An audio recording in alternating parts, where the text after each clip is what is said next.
I'm Ashton Addison from Blockwest Capital for Investment Pitch Media and the Crypto Coin Show.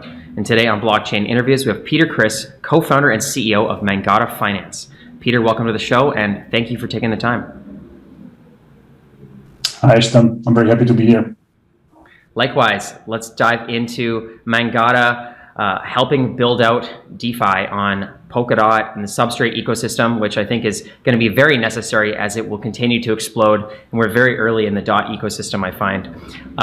Let's start off our conversation, Peter, with hearing a little bit about what your team is working on specifically with Mangata Finance, and then we'll dive into the details. Mangata is this secure and easy to use decentralized exchange that is built on Polkadot. And unlike other DEXs like Uniswap or SushiSwap, Mangata is a blockchain as well. So it's this sort of app chain that allows you to be highly specialized, highly performant, and be very good at one thing, and that is decentralized exchange. In its core, it is using this mechanism, we call it proof of liquidity, where liquidity provided in the pools can be reused for chain security and in other DeFi use cases. And this will give people additional rewards on top. Very cool, and thanks for the intro. And I'd like to dive in a little bit more on the differences you mentioned there with Uniswap, and people are more familiar with decentralized exchanges on the Ethereum ecosystem.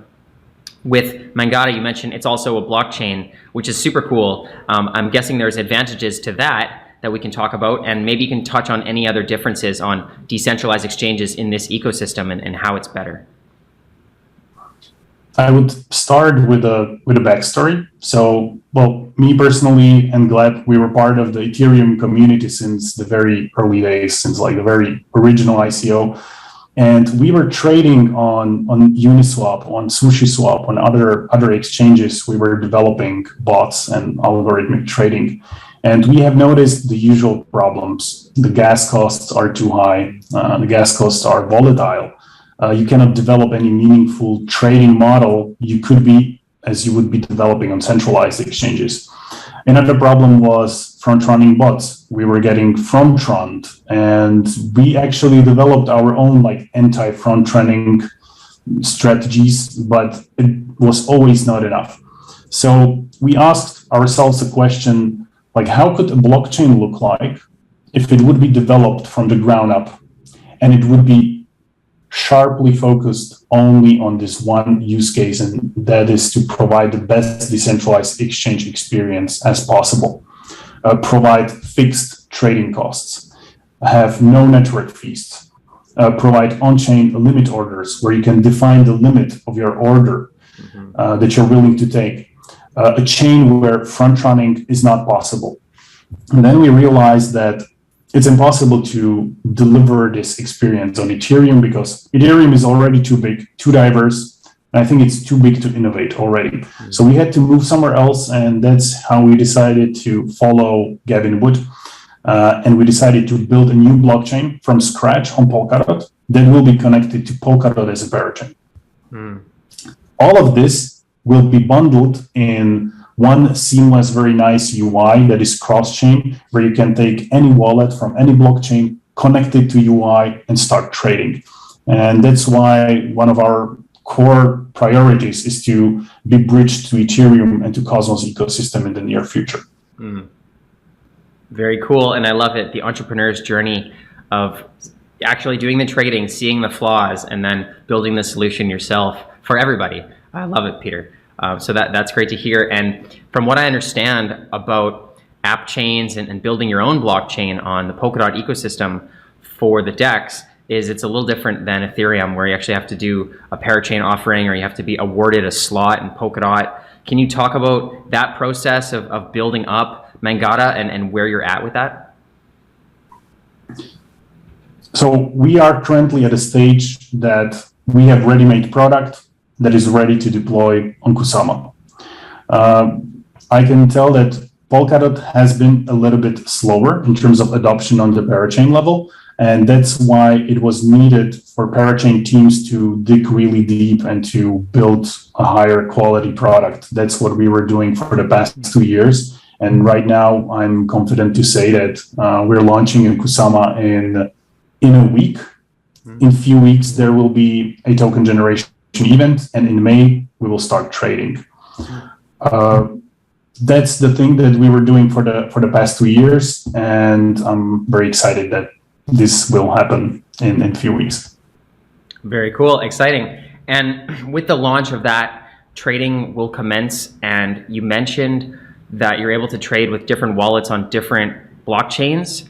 Will that all be from the get-go, or what are the first assets and blockchains that will be available? Yes, so the cool thing is that we have spent quite some time on developing this cross-chain user interface where you can connect your MetaMask, you can connect your Polkadot.js or Talisman wallet or any other Polkadot.js compatible wallet and start trading in between those. We have skipped the step of bridging the tokens because usually when you want to move tokens in between layer 1, layer 2, or between different blockchains, you just have to go to this one app where you just bridge the tokens. You just kind of have to have this wrapped version on the other blockchain, and then you move the tokens into some decentralized exchange, and then when you can start trading. So it's all very cumbersome. It's all very, very clunky, I would say. In our Mangata user interface, you just go to a website, you connect your wallets, you do the deposit, and you trade, and that's it.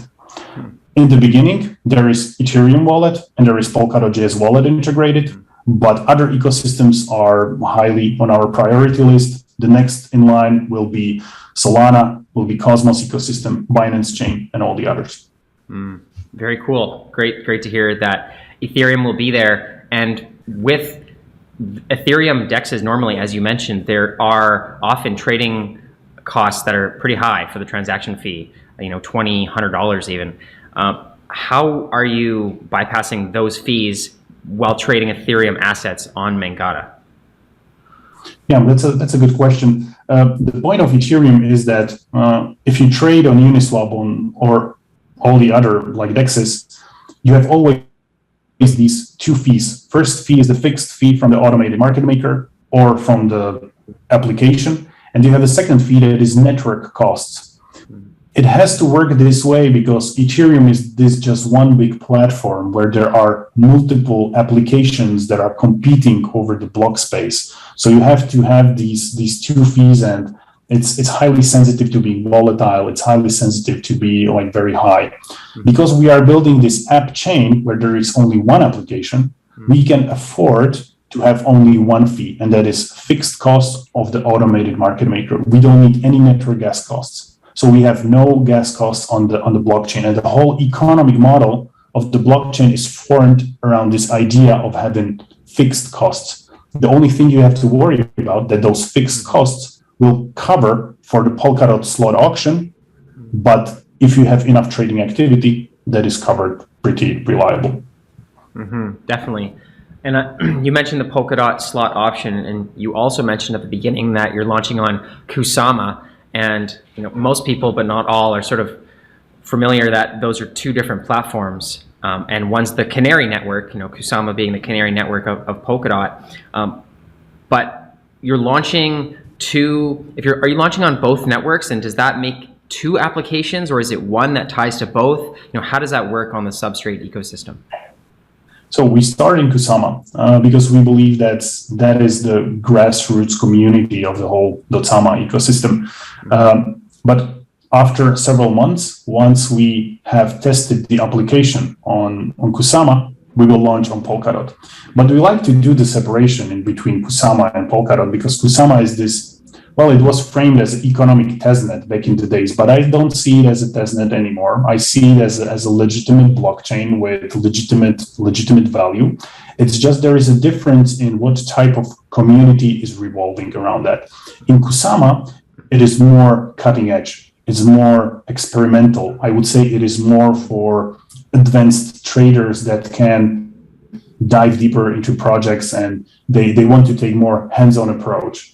On Polkadot, it will be more about DeFi blue chips, about more polished product. So that will be the separation, what we will launch on Polkadot in the future.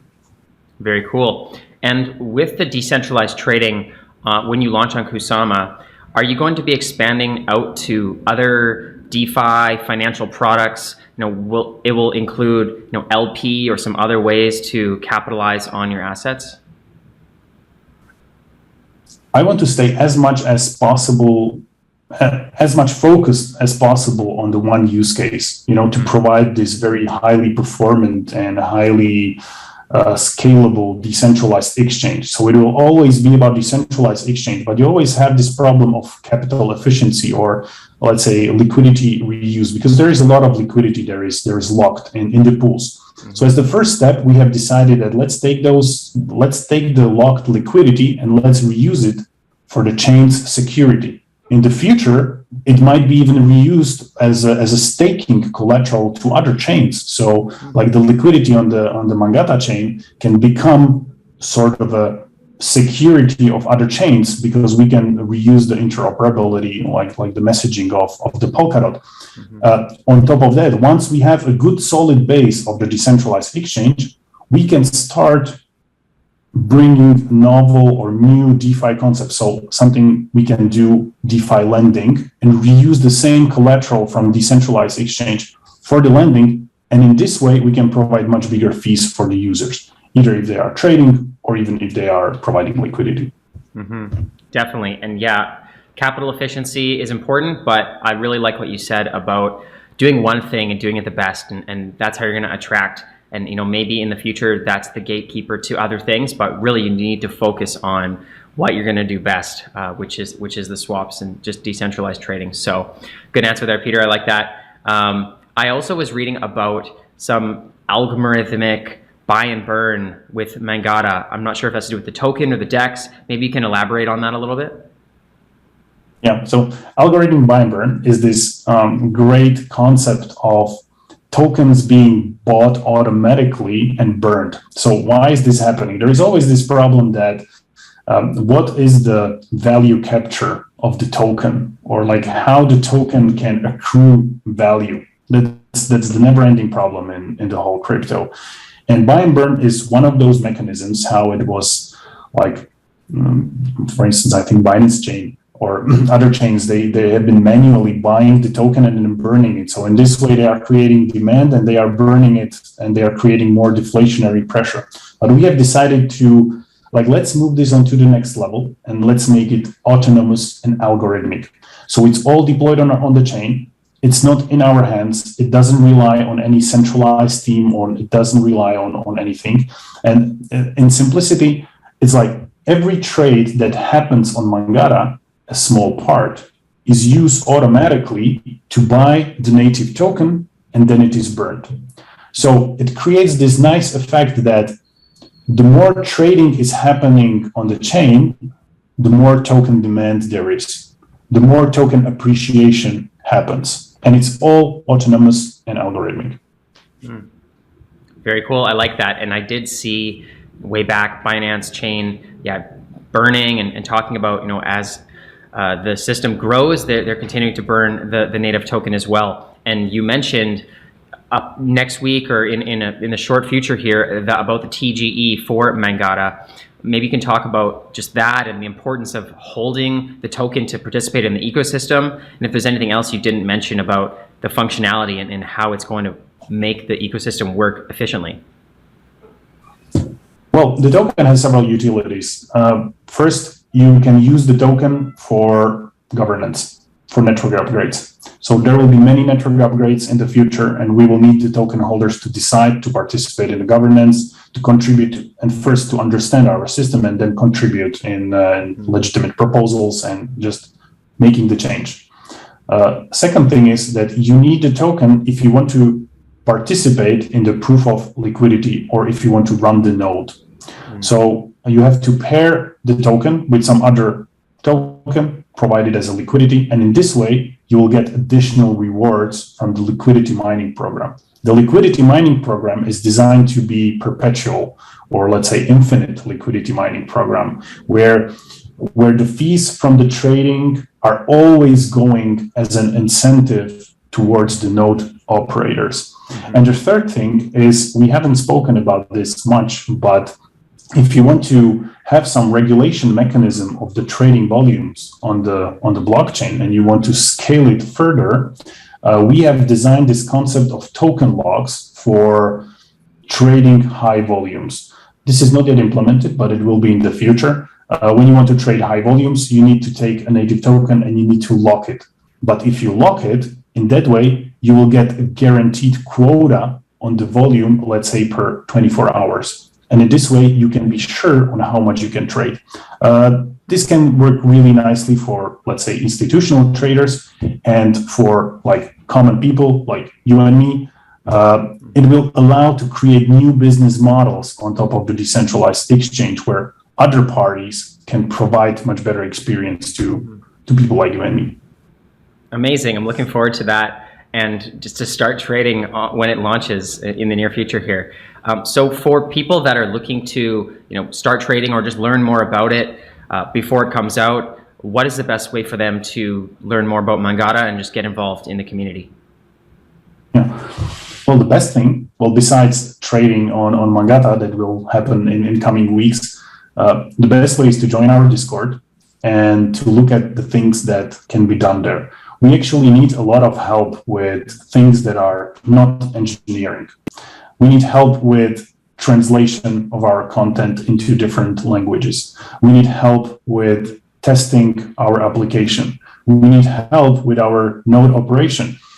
We have defined this program for node operation. Right now, it's more circle of more experienced node operators, but we want to introduce people that have even less experience with the node operation, because we need to know like how less experienced people are looking at our software, at our product, and we need to have their opinion. So I invite everyone to help us with testing and node operation. And besides that, we have regular Mangata Mondays, where every week we are talking about some interesting topic. Either we do some presentation of what we have done in Mangata, or sometimes we do these interviews or discussions with other people from other projects.